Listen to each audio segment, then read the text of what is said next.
비상계엄 사태로 시작된 탄핵 정국이 이번 주 분수령을 맞았습니다. 정치권에선 내란 특검법을 놓고 여야가 극한 대치를 이어가고 있고 윤석열 대통령은 내일 열리는 탄핵 심판 첫 정식 변론에 출석하지 않겠다는 뜻을 나타냈는데요. 국회팀 장가희 기자와 조금 더 자세히 짚어보겠습니다. 어서 오십시오. 일단 장 기자, 여야가 내란 특검법을 놓고 일단은 격돌을 하고 있는데 일단 한치의 양보도 지금 없는 상황이죠. 어떻습니까? 그렇습니다. 국민의힘은 오늘 의원총회에서 자체 특검법 초안을 공유한 뒤 의견 수렴에 나설 가능성이 큽니다.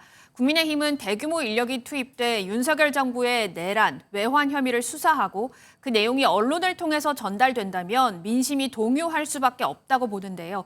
이 때문에 내란, 선전, 선동죄, 외환죄 등 국민의힘이 독소 조항으로 여기는 내용은 뺀 자체 특검법을 마련하려는 겁니다. 하지만 민주당에선 윤석열 대통령이 계엄 선포 이전부터 북한의 도발을 유도한 정황이 계속해서 드러나고 있다면서 외환 유치 혐의도 함께 수사해야 한다는 주장입니다. 이르면 내일 본회의에서 통과시킬 계획입니다. 대북 전단과 무인기, 오물풍선은 단순한 우발적 사건이 아닙니다. 윤석열 정부는 오랜 기간 남북 간 군사적 긴장을 고조시켰고 이를 통해 비상계엄의 명분을 조성하기 위한 정치적 의도로 파악됩니다. 네, 지금 목소리 함께 들어봤는데 양당이 어떤 합의점을 찾기보다는 완전히 평행선을 달리는 모습인데요. 어떤 이유가 있다고 볼 수 있을까요? 우선 이 최근 나온 여론조사와 무관치 않아 보이는데요. 국민의힘과 민주당 간 지지율 격차는 한 자릿수로 줄면서 계엄 사태 이전으로 돌아갔습니다. 40%대의 대통령 지지율까지 나오고 있고요. 물론 보수 과표집, 즉 보수 지지층이 여론조사에 적극적으로 임하면서 결과가 좀 왜곡됐다 이런 주장도 있지만 정부 여당 지지율이 현재는 좀 회복세를 보이는 건 사실이라는 분석이 많습니다. 그래서 국민의힘은 뭉치기 시작한 보수를 더 결집하려는 겁니다.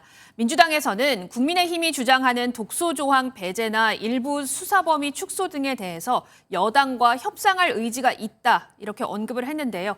하지만 내란 진상을 정확히 규명하고 책임자를 처벌하는 특검이 아닌 상황을 모면하고 은폐하려는 의도라면 절대 수용할 수 없다고 못 박았습니다.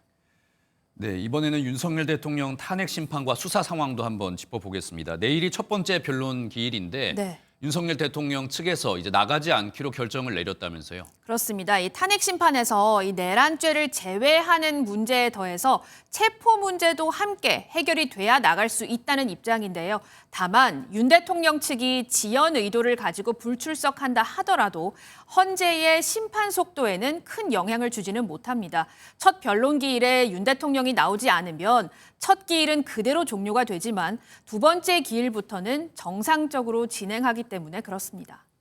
네, 그리고 이번 탄핵 심판에서 가장 중요한 변수로 떠오르고 있는 이 내란죄 삭제 문제도 한번 살펴보겠습니다. 네. 그러니까 국회 측 대리인단 야당 쪽에서는 이 박근혜 전 대통령도 헌법상 쟁점들을 모두 제외시켰다고 주장을 했는데 저희가 살펴보니까 노무현 전 대통령 때는 형법상 쟁점도 다 들여봤어요. 이 야당 주장과 조금 다른 것 아닙니까? 그렇습니다. 결론부터 말씀을 드리자면 이 헌법재판소라고 해서 헌법적인 판단만 하는 건 아니고 필요한 경우에는 형법상 범죄가 되는지를 볼 때도 있습니다. 2004년 노무현 전 대통령 탄핵 심판대를 예로 들 수 있는데요. 당시 국회가 노 전 대통령이 부정선거 운동죄를 범했다고 주장을 했습니다. 2004년 2월 24일 기자회견에서 국민들이 총선에서 열린우리당을 압도적으로 지지해 줄 것을 기대한다라고 했던 발언이 선거법 60조를 위반한 것이라는 주장이었습니다. 헌법재판소는 이 같은 주장에 대해서 능동적, 계획적으로 선거운동을 한 것으로 보기는 어렵다고 판단한 바 있습니다. 네, 그럼 정리를 해보면 박근혜 전 대통령 때는 형법을 안 받고 노무현 전 대통령 때는 형법을 봤어요. 그러면 이번에는 헌법재판소 어떤 결정 내릴 것 같습니까? 네, 이 재판에서 이 쟁점 정리를 어떻게 하는지는 전적으로 헌재의 재량, 권한에 속하는 부분입니다. 헌재에서 형법상 내란죄가 성립하느냐를 따지지 않고선 탄핵 심판 결론을 내리는 게 불가능하다. 이렇게 판단을 하게 되면 재판에서 내란죄까지 포함을 시킬 거고요.